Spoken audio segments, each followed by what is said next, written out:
Ready for the cheese and wine party, Isaac? Cheese and wine? I believe it's a wine and cheese party, Brian. You know what, Isaac? Whatever it is, it just pays together.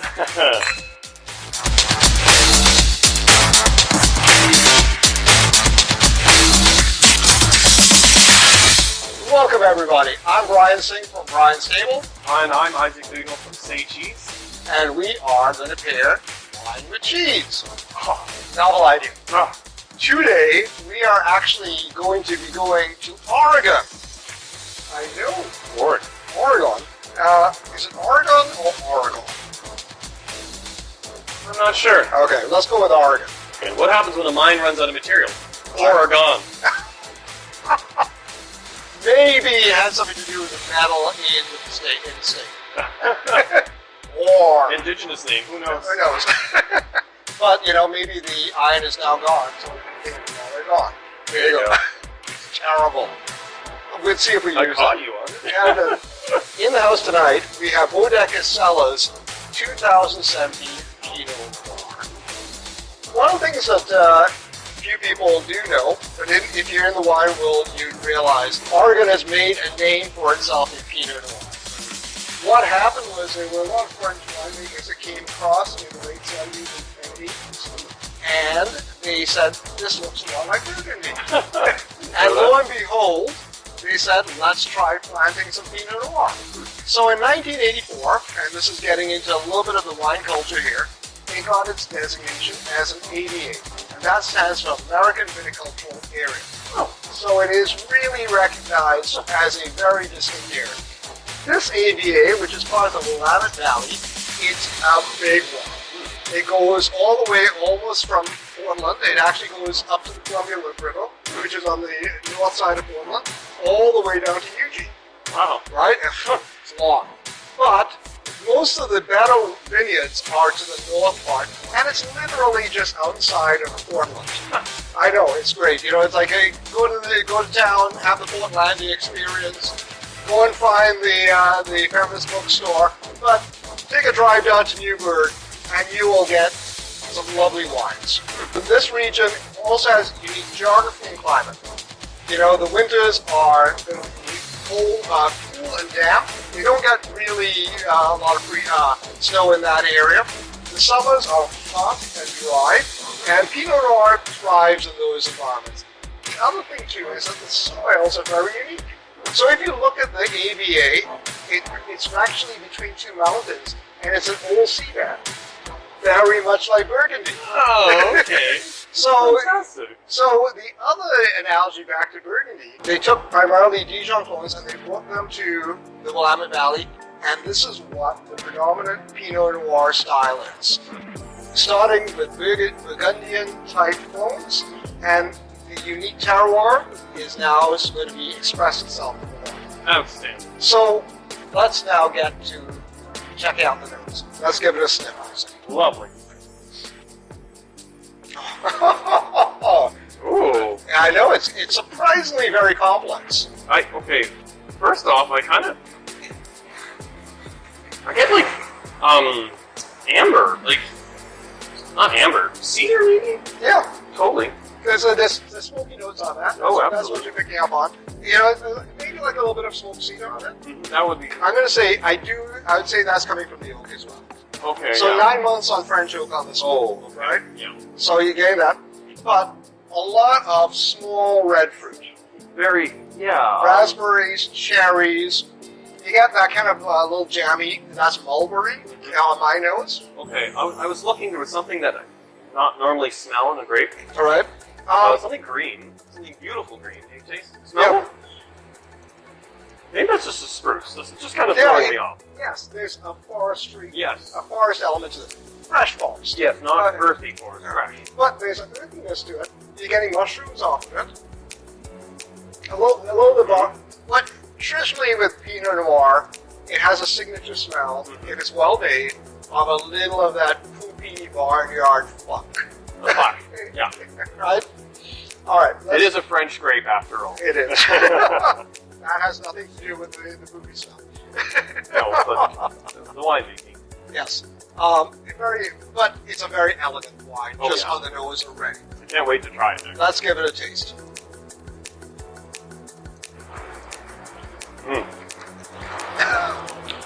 that serious Pinot Noir. Mm-hmm. Oh, it's actually quite intense for a Pinot. It is.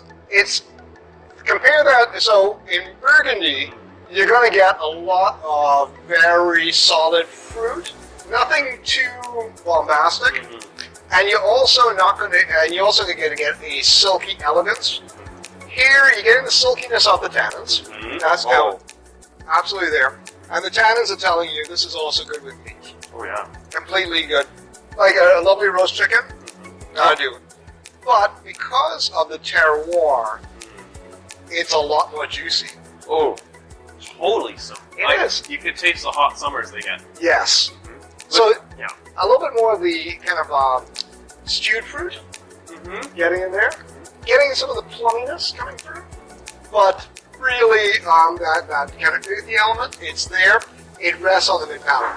So this is giving you an opportunity to think about how you want to pair food with on the front of the palate to pair with the juiciness, on the mid palate to take care of that earthiness, and the back end where there's a lot of the alcohol that's coming through. You feel a bit of heat in your nose, and the acid is telling you that you can actually take on something meaty and creamy. So this is I would say, a very versatile wine. Oh, even it's just a drinking wine. It doesn't even need food. Well, absolutely. This is absolutely a wine that if you just want to, I would say maybe summer if you have a barbecue with meat, but this is more of a late summer, early fall wine. Absolutely. All right. Where would you put yourself when you're sipping this wine at? I'm thinking at the table of friends with over a bouffe bourguignon. Yes, that would be a very good pairing. So adding to that complexity of the soil and the old seabed, on the east side of the valley, we have the volcanic range. So to the north, you have things like Mount Baker, and it goes all the way up into British Columbia. And you can come down Mount Rainier. Is St. Helena in Yes. that? Okay. Mount St. Helens is on there, and then you got Mount Hood. It's all there. So that volcanic soil is what's on that part that's bringing another element to this terroir. So you're getting the air coming off the ocean, giving a little touch of brininess. Absolutely. Yeah, you're getting that. You're getting that old seabed with that chalkiness and that minerality that's evident in the wine, and you're getting that oomph which volcanic soils bring to fruit. Oh, totally. Just like a Sicilian. It is. Yeah. That's exactly it. But with the Burgundian grapes, Flair. right? So with this delicious wine, Isaac, what direction are you going to take us today? We have the original Charlevoix, which is Charlevoix is a small sub-region of Quebec, and they actually have an ancient Canadian. It's about a 400-year-old breed of cattle that's unique to the area. So, like a lot of regions, our other cheese is Comté, and you have to have a specific breed of cattle to produce the Comté, and that happens in making butter and seeking in making actually basically any AOP or DOP cheeses of Europe. They all require specific cattle because it's part of the nuance of the terroir. They've been there for millennia. And the same here. This breed is now kind of protected, and they're working on reclaiming it, and they're trying to enlarge the breed and have more. I believe there was only 500 around, maybe 1,000. There's not many, and it's creating what Charlevoix is doing. They have a series of cheeses that just have this breed of cattle, and it's quite evident. Other cheeses from Quebec won't have that slight nuance of the terroir and the cattle. So let's try it. The Charlevoix is a beautiful wash-rind cheese, like one of the essence of Quebec. They love them there, just like the French, and they are so skilled in making it. Beautiful. There you are. All right. That's you can smell it. Yeah. It's pleasant though. It doesn't have an ounce of like dirtiness at all. It's got a roundness to it, completely. Sweet. There's a sweetness to it. You're getting those grassy notes, obviously, from the cheese. Okay. Okay, let's give it a taste. Lovely cheese. The fat is so smooth. The salt on this, there's nothing crystal about this. No. This is silky smooth. This is an interesting one. Some of these kind of traditionally made. This isn't a Trappist style, but Trappist inspired. maybe it is crafted style, that's what they're aiming for. It has that slight sandiness in the rind, and that's on purpose. That's part of the style. It adds a bit of texture to it in a lovely way.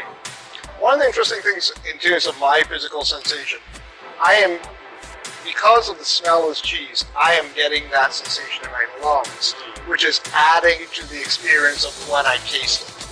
Keep in mind, when you are tasting wine and cheese, you have a lot of your senses engaged, so that the passage of air going through your nose and then through your mouth is also picking up at other parts of your body.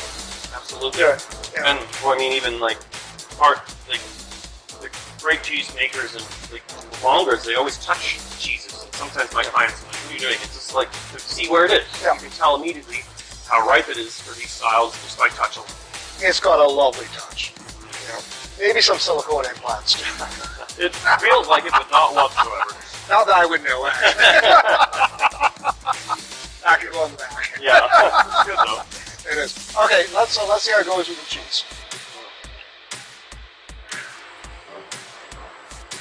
Oh, that goes really well. Oh, it brings out that fresh fruit spore so much. The cream. Oh, you get sweet cream on the finish of the palate. Yes. Oh, that is very pretty, Brian. It is. This is interesting because I find that they're playing tag. because at a certain point, cheese is predominant in your mouth. Other points, the wine is predominant in your mouth. And they're just going to say, hey, let's have a little twirl here. I'm in the lead. And overall, at the end of it, it's like this marriage in your mouth where the two are just in complete harmony. Absolutely. Right? And the interesting thing for me is also the acid is evident. Absolutely. But the acid is tamed with the pairing. Right? The red fruit plays off the fat of the cheese and now that grassiness, and you get a little bit more of the mushroom coming through. So a good pairing would be with beef bouillon, and you can have this as a cheese course at the end. Like mushroom toast and just dip everything in. Yes! Now we go, that mushroom cheese toast? Yeah.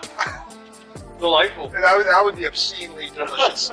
This is the thing about a good wine and cheese pairing. Beyond it giving you a signal that it is good on your palate, it's registering in your brain. And if your brain is saying, I'm trying to figure something out, I'm enjoying it, but I want to keep figuring out what it is, you're onto something. That's a great way to put it. Right? This would be if you serve this at a dinner, I think your table would go quiet, because everyone has that moment where they're all sipping and there's concentration in the face, and it's one of my favorite parts of a good dinner. Yes. It means you did something right. Yes. And that is the beauty of a good wine pairing, because, again, it should be invisible to the actual consumer, but when they experience it, they know it. Absolutely. It's ever present. Yes. It's not glaring, but it is around. Right. Excellent. Let's go into the other one. So, because of the lineage of this wine, the vines coming from the Burgundy area, we decided to maybe play around with a more traditional pairing here, and we went with Comté. Comté. So, thank you again as I massacre the French language.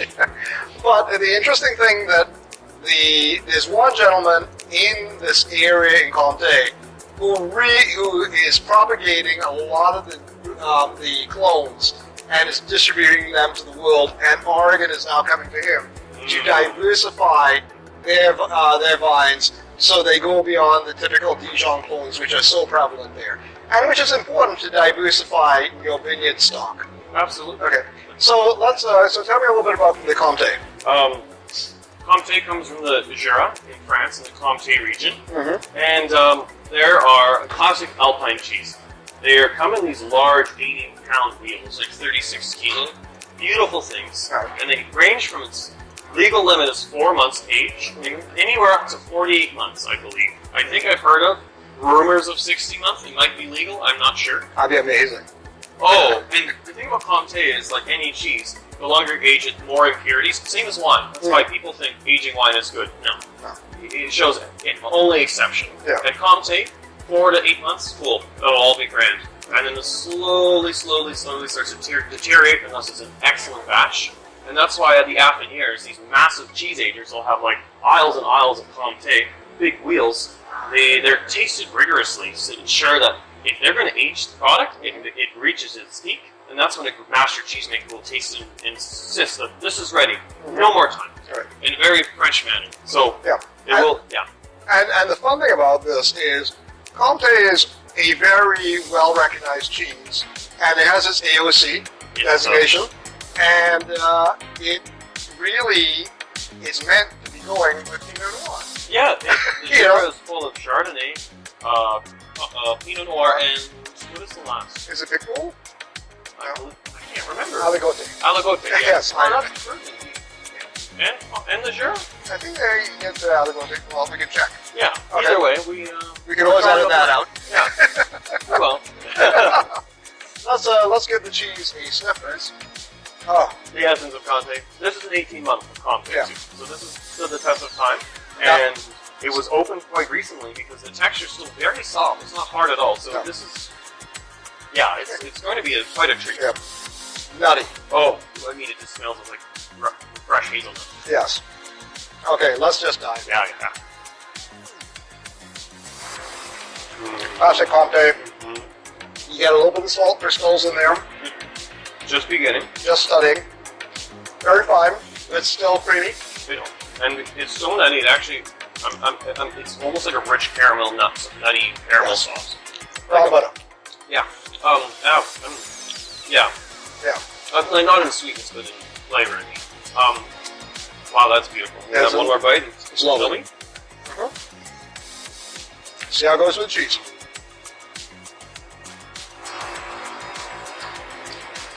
Oh. Okay. The back of my palate is dancing. It's just, every ounce of richness in this cheese and this wine are coming together in harmony and beauty. Pure culinary ecstasy. As opposed to the Charlevoix, which was harmoniously playing tag, this is walking down the aisle. Absolutely. Together, side by side. That final finish too brings out the earthiness of both. Yes. So it has this grand flavor, then you can get this beautiful, stunning earthiness before the tail ending. You know what's fun with this? Remember how I described earlier that the front has a little bit of sweetness, the back mid has that earthiness, and the back wants the fat. Yeah. 3-part symphony going on Oh, here. absolutely. This is a classic pairing, and For a reason. And this is an example of when you are able to work within. I'm going to guess some of those cows did come from France originally. Absolutely, yeah. Right, so we're starting to play with things that are familiar to each other, but yet you can take something from Oregon, pair it with something in Quebec, as well as something from France, and it works out beautifully.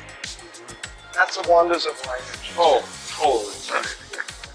It shows the artistry of what a lot of great producers are doing. They're trying to emulate these 1,000 years of tradition, and it's evident. It really is. Lovely. So go out there. I'd encourage you guys, try some Oregon Pinot Noirs. This one I got on sale. Typically, this one would be about $40. Pinot Noirs, if you want to get a good Pinot Noir, there's some very good ones. The village level, the Bourgogne ones from the region. This one, because it is saying Willamette Valley, they source grapes from across the region, so it doesn't have a specific designation because of the vineyard that it's from. Yep. The more specific you get with any of the wines, that's when you're going to decide to pay more for any of that wine. So I think it's pretty good value for what it is. Totally. Have it for, I would say, late summer, early fall, pick up some Comté, pick up some Charlevoix, have a roast chicken, have some friends over, paradise. What an evening. Yeah, absolutely. Anyhow, folks, go out there, keep tasting a wine, keep sampling it with cheese, and taste the world.